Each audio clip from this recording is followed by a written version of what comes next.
My name is Erica. I'm from Houston, born and raised. Right now, I am a occupational therapy assistant, and in that world, I specialize in oncology, more specifically the leukemia population. So that's pretty much my life. That and then the gym. So what made you want to get into occupational therapy? Man, I like helping people. I definitely feel like I am able to help somebody, maybe not financially. Obviously, I'm not a very rich person, but physically, I was able to help someone. And I just felt like the best way to do that was with OT. I think it gives you your dignity back. Because, who doesn't want to be able to dress themselves, feed themselves, go to the bathroom, and everything? So, yeah, I loved hairdressing and decided to go to school for OT. Gotcha. And I think it's such a demanding, physically and mentally and emotionally, all that kind of thing to do. Is the Yeah. gym kind of one of those things for you that kind of lets you have that time and that thing back for yourself a little bit?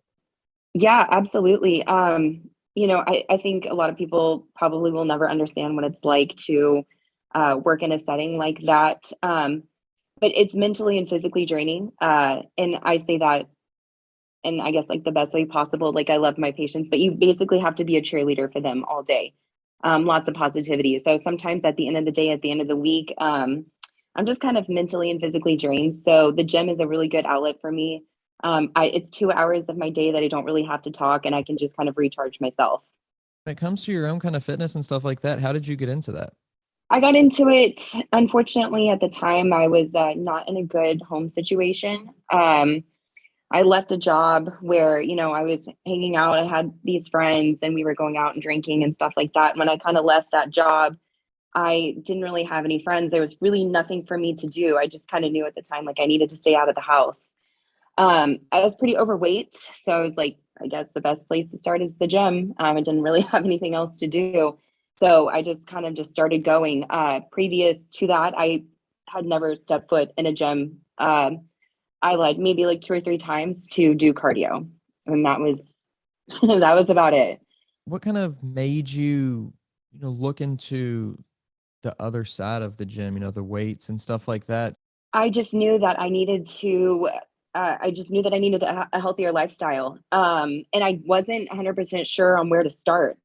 So I'll be honest with you, I did a lot of YouTube at the time, and I was like, I'm embarrassed to go into the gym. I don't know what I need to do on any of these machines.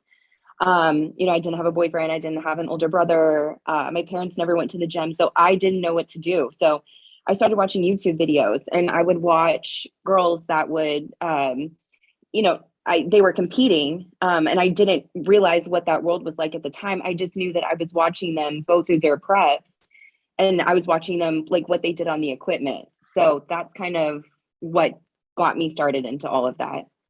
And what kind of influence do you think that those videos had on, maybe not even knowing it at the time, but how you actually viewed, women working out and women lifting weights? I'll be honest with you, because up until that point, like, if you would have asked me, like, ew, girls with muscles, like, I would have said, ew, same thing. So, and I think at the time, I think still, this was like 2017, 2016, 2017. And I don't feel like it was still even a cool thing for girls to go to the gym. I mean, to me, that was still a man's world. I think that was like kind of like when girls were like, now it's cool to go to the gym. And I think that's when it just got started.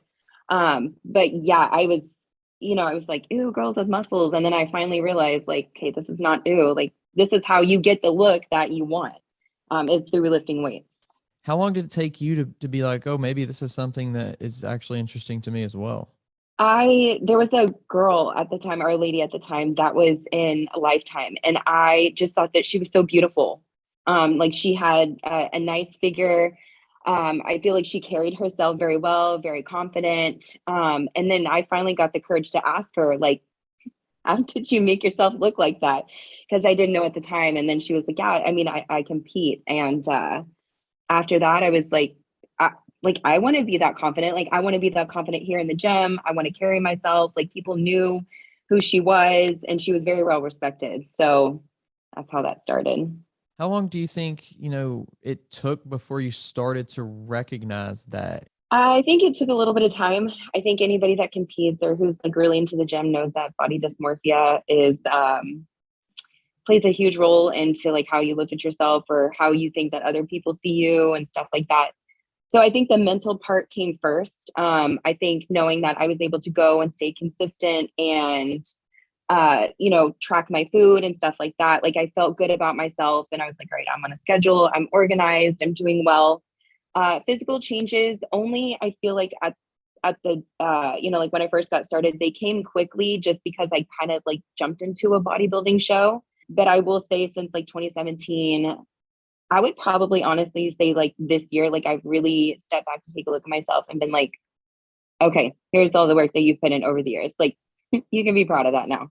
Whenever you mention like getting into tracking your food and eating clean and things like that, when you say it like that, it makes it seem like, and maybe it was in your experience, it was just like, this is what I'm going to do. And then you just do it. And there was no hiccups along the Mhm. way.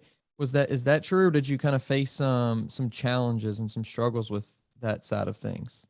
Yeah, that was, I would definitely say that's probably like my biggest struggle. Growing up, I was overweight, didn't take care of myself. I came from a family where my mom and my sister were always naturally leaner. They had a faster metabolism, and that wasn't the case for me. I knew nothing even about basic nutrition. Like if you even take the body part or the bodybuilding part out of it, I didn't even know like what was healthy and what was not healthy.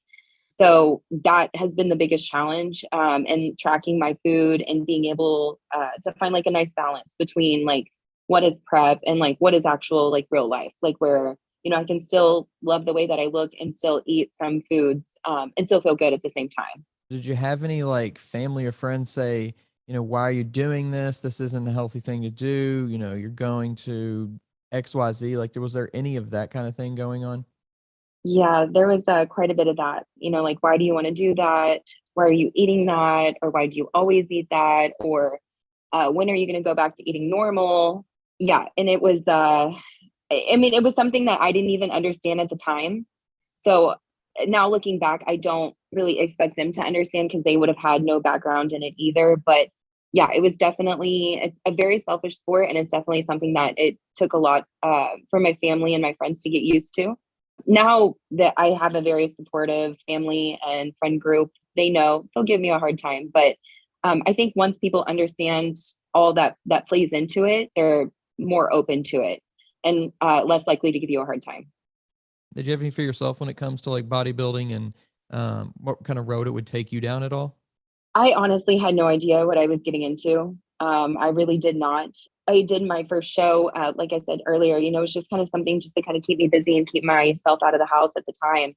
I just knew it was going to consume me, and I really didn't have to deal with other things, which now that I look at it, probably was not very healthy. But I had no idea where it was going to lead me. But at this point in my life, I think bodybuilding has completely changed my life, mental mindset, everything like that. I don't think that if I ever wouldn't have got started in the sport, I don't think I would have been able to believe in myself to do half the things that I've done since then. Tell us a little bit about that first prep and getting down and then finally, doing the show. Tell us a little bit about that whole experience and then kind of how it's, looking back on it, what you learned from it and how you've grown from that. I definitely did not even know what I was getting myself into.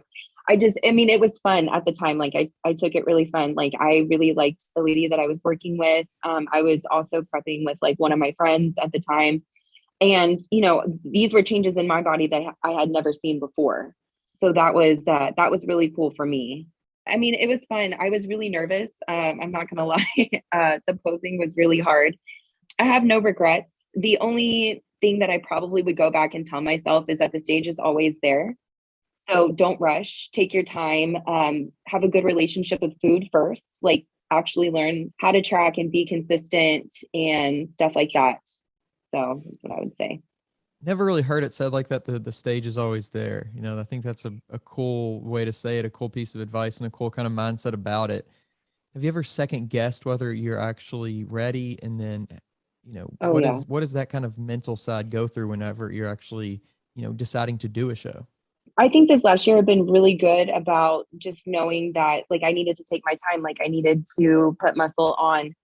And it's really hard. I think social media plays a big component into that because I feel like all day you're comparing. You're just comparing yourself to like, people's highlight reels on Instagram. So, what might be good for you and, whatever show you're going to do, it doesn't have anything to do with anybody else. But I feel like I definitely found that, again, I told myself the stage is there. You need to be financially, mentally, and physically ready to take all of this on. And I know that whenever I stepped on stage the next time, I wanted to bring the best package that I could and try to block everything else out. So, and I think naturally in prep, like you're going to second guess everything. But I think, again, a lot of it has to do with you comparing yourself to other people. Do you have any kind of strategies to help you stay, focused on what do you have like a social media kind of like block out for a while before a show, or do you have any, do you do any like self-evaluation, journaling, anything like that to kind of keep yourself on task and kind of away from all the distractions? Yeah, definitely. I've gotten really good about being able to like not scroll on social media. And especially like with the algorithms and stuff like that, that's all I look at all day. So that's all that's going to show up. No disrespect to anybody, but sometimes I have to go unfollow people and just for my mental health. And it's not that, I don't want them to do well or I'm hating on them or anything like that, but just like for my sanity, I just can't look at it anymore. And I definitely have a good supportive group of friends. Sometimes they'll send me pictures and I'm like, all right, you guys, like might be getting ready to start prep. So if you cannot send me pictures of like all these other girls who are prepping for a show, I'm sure they look great. I'm sure they look amazing and they're doing great, but like I need to focus on myself. And I have it like, with that support system too. Like they're always here to remind me, like, you focus on you, look at how far you've come. I don't do any journaling or anything like that. But, when I'm feeling really bad about how I look or something like that, at the end of the day, I always have to remind myself, this is physical appearance. You know what I mean? This really has nothing to do with who I am as a person. This is a stage. This is a sport that I enjoy as a hobby. I don't get paid to do it. So at the end of the day, I do what I can and I do my best and stay in my lane.